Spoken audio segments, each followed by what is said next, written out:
मुहर्रम जो महीनो बाबरकत महीनो आहे, जंहिंजे इब्तिदा में ही कुर्बानी आहे। मुहर्रमुल हराम जी पहिरीं तारीख़ ते खलीफ़तुल मुस्लिमीन अमीरुल मोमिनीन इमामुल आदिलीन फातिह ईरान व फ़लस्तीन व शाम व इराक़ दुआए पैगंबर दामाद हैदर हज़रत सैयदना उमर फारूक रज़ी अल्लाह तआला अन्हु जी शहादत जो ॾिहाड़ो आहे। मुहर्रम जी 2 तारीख़ ते करबला जे शहीदनि जूं शहादतूं आहिनि। इस्लामी साल जो आख़िरी महीनो आहे ज़ुल्हज। इन ज़ुल्हज जी 18 तारीख़ ते हाफ़िज़ुल क़ुरान जामिउल क़ुरान का मसल तरतीब फ़ी लौहिर रहमान ज़िन्नूरैन हज़रत सैयदना उस्मान गनी रज़ी अल्लाह तआला अन्हु जी क़ुरान पढ़ंदे शहादत थी आहे। ॾिसो, इब्तिदा में भी कुर्बानी आहे त इस्लामी साल जे आख़िरी महीने में भी कुर्बानी आहे। मां त ईअं चवंदो आहियां दोस्तो, कुर्बानी जी इस्लाम खे ईअं ज़रूरत आहे जीअं हिन दौर में तव्हां असांजे फसलनि खे यूरिया भाण जी ज़रूरत आहे। अबा फसल में जो भाण विझंदा आहियूं त फसल घटि लहंदो या घणो लहंदो? नथा ॻाल्हायो। वधीक पैदावार थींदी, भाण जे करे ताक़त थींदी। जीअं जीअं मुहम्मदी दीन में इस्लाम में शहादतूं थियूं, कुर्बानी थी आहे त रंग लॻो आहे। अल्हम्दुलिल्लाह कुर्बानीअ सां मुहम्मदी दीन वधी वियो आहे। बाबा ॾिठई कोन ताज़ो हाणे ईदुल उज़ा जेका गुज़री, पूरी दुनिया जे इस्लामी मुल्कनि में लखे मुसलमाननि अल्लाह जी राह में ईद ते वहड़ा वहड़ियूं गाबा डांद उठ डाचियूं बकरियूं शेला घटा रिढा अल्लाह जी राह ते कुर्बान कया न कया? हलाली जानवर अल्लाह जी राह में कुर्बान कयूं। पर पोइ बि तव्हां नज़र कयो, रोड़ी वञो सखर वञो मुंहिंजी शिकारपुर में अचो, अल्हम्दुलिल्लाह तव्हांखे पोइ बि माल पिड़ीअ में हलाली जानवरनि जा धड़ नज़र ईंदा। अब आहिनि या ख़तम थी विया? आहिनि न, गंजनि न। चइबो त माना अल्लाह जे नाले ते कुसजण में बरकत आहे। तव्हीं ॻाल्हाईंदो त शाह साहिब जी दिलि खुलंदी। ॻाल्हायो। अल्लाह जे नाले ते कुसजण में बरकत आहे। हलाली जानवर मौलाना ॼमनि बि घटि था। हिकिड़ी बकरी आहे जेका हिकु फर थिए 2 3 4, पर जे तव्हांजे ॻोठ में फलपोटनि जे ॻोठ में कंहिंजी बकरीअ खे 5 बच्चा थियनि त अख़बार में फोटो ईंदो। हा साईं, हरामी जानवर ॼमनि बि घणा था। हिकिड़ी कुती आहे बि 16 गुलर थी ॼणे। ईअं आहे न 12 16 18, पर हरामी कुसजन बि नथा। हलाली अल्लाह जे राह में भत में ख़ैरात में दावत में वरी होटलनि ते बाकरा रोज़ था कुसजनि ऐं ईद ते कुसजनि था। पर पोइ बि नज़र कर त हरामी कुता अलाए काॾे विया, रुगो हलाली माल थो नज़र अचे। चओ सुभान अल्लाह। आहे न साईं, बरकत आहे न। अल्लाह जे नाले ते कुसजण में बरकत ई बरकत आहे। अल्हम्दुलिल्लाह। अॼु दिलि थी चाहे त पहिरीं मुहर्रम वारे जो बि शान पढ़ूं, 2 मुहर्रम वारे जो बि शान पढ़ूं। ईअं न बाबा, असां सभिनी जा नौकर आहियूं। असां सिद्दीकी आहियूं, असां फारूकी आहियूं, असां ओस्मानी आहियूं, हथ मथे करे जो असां हैदरी बि आहियूं। असांजो अक़ीदो आहे जेको मुर्शिद सोणे अली खे न वञे उनजे मुंहं में लख लानत हुजेसि। असां हसनी आहियूं, असां हुसैनी आहियूं। मां त मुहर्रम जे जलसनि में वॾे दर्द सां ही लफ़्ज़ पढ़ंदो आहियां, हुसैन हाफ़िज़ हुसैन कारी हुसैन हक़ जो इमाम आहे। ईअं न, सुभान अल्लाह ॾाढा जो। अल्लाह जा फरिश्ता तुंहिंजी सुभान अल्लाह रब जी बारगाह में खणी वञनि। हुसैन हाफ़िज़ हुसैन कारी हुसैन हक़ जो इमाम आहे। हुसैन गाज़ी पको नमाज़ी हुसैन जो त आली मक़ाम आहे। हुसैन नालो व अज़मतुन जो हुसैन उनवान व जुर्रतन जो। हुसैन सरदार व जन्नतन जो हुसैन रहबर व मुजाहिदन जो। हुसैन आलिम हुसैन क़ाज़ी असांजो उनखे सलाम आहे। चेतो हुसैन डोटो व मुस्तफ़ा जो। चो बेशक हुसैन डोटो व मुस्तफ़ा जो, हुसैन फर्जंद व मुर्तज़ा जो, हुसैन पगदार व मोमिनन जो, हुसैन मुर्शिद व मुवहिदन जो, हुसैन साबिर हुसैन शाकिर काबिल एहतराम आगे, हुसैन करबल में पढ़ियो कुरान। ज़ियारत कयो कुरान जी। अल्लाह ताके कब्र क़यामत में कुरान जी शफाअत नसीब फरमाए, आमीन। हुसैन करबल में पढ़ियो कुरान। अज बुखारी सैयद के कुर्सी ते विहारे कुरान था पढ़ायो। अल्लाह जो कसम आहे इन कुरान के मुझे सुने हुसैन करबला जे मैदान में पढ़ियो। हुसैन करबल में पढ़ियो कुरान, हुसैन करबल में पढ़ियो कुरान, हुसैन तीरन में अनेती नियत, हुसैन बचड़ा कुहाया उतड़े, हुसैन बदले में वरतिया जन्नत, बिगिश्त जागिन बुलंद दर्जा, हुसैन जो उत मकाम आहे। पक्का हुसैनी जो सुभान अल्लाह।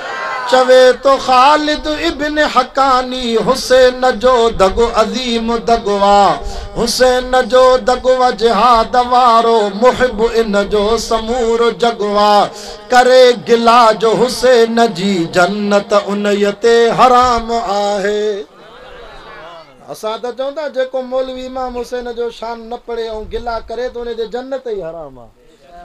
चवे तो खालिद इब्न हकानी, हुसैन जो दगो अजीम दगवा, हुसैन जो दगवा जिहाद वारो, मुहिब इन जो समूर जगवा, करे गिला जो हुसैन जी जन्नत उनयते हराम आगे।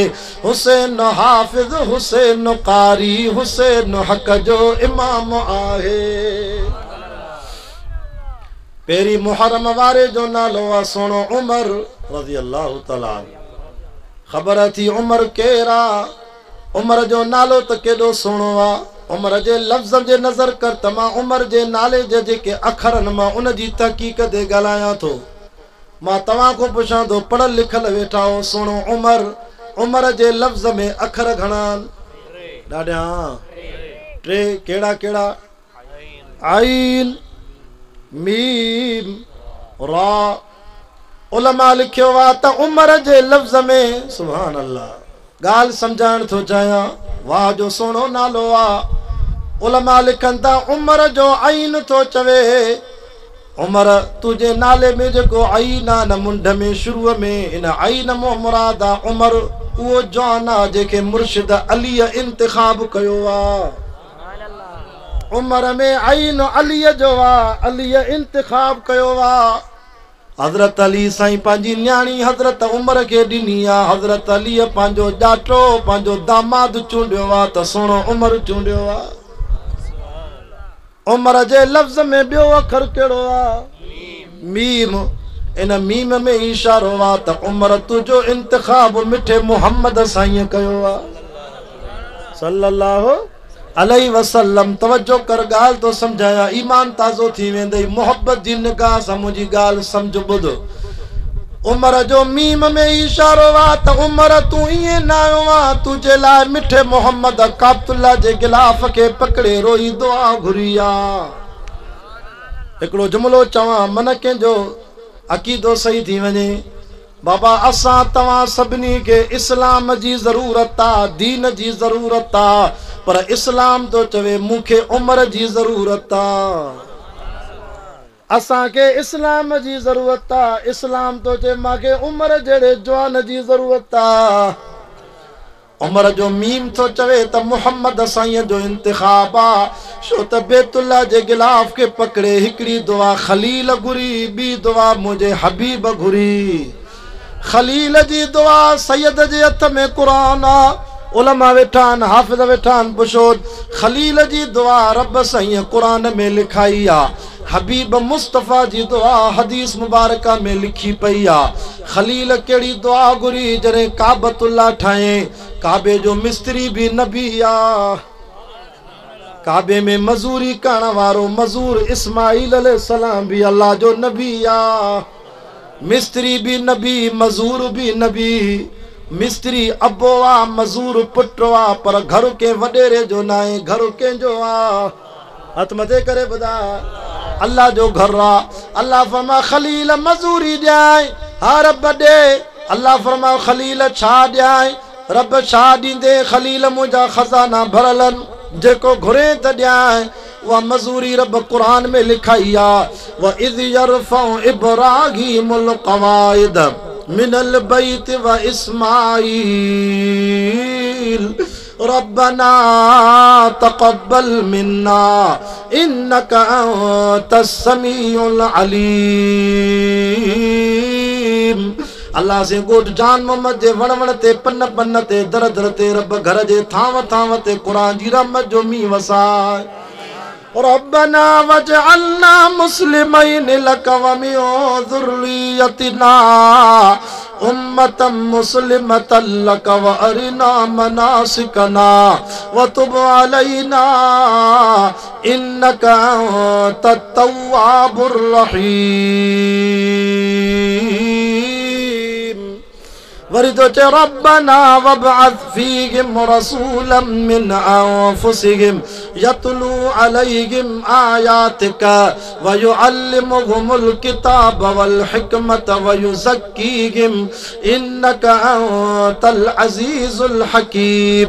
ओ मुझा अल्लाह हिन घर जो नालो बैतुल्लाह आ मिस्त्री खलीलुल्लाह आ मजूर मुझो पुट ज़बीहुल्लाह आ त मजूरीअ में मूंखे दे त मुझे खानदान मो मिठो मोहम्मद रसूलुल्लाह दे। दुआ कबूल थी वई दुआ कबूल थी वई। खलील जी दुआ खलील माना इब्राहिम अलैहिस्सलाम खलीलुल्लाह लक़ब दस अल्लाह जो दोस्त आ दुआ कबूल थी वई। पर इन दुआ जो असर 550 साल का पो मिठो मोहम्मद दुनिया में आयो सल्लल्लाहु अलैहि वसल्लम। दुआ कबूल थी पर असर 550 सालन का पो थियो।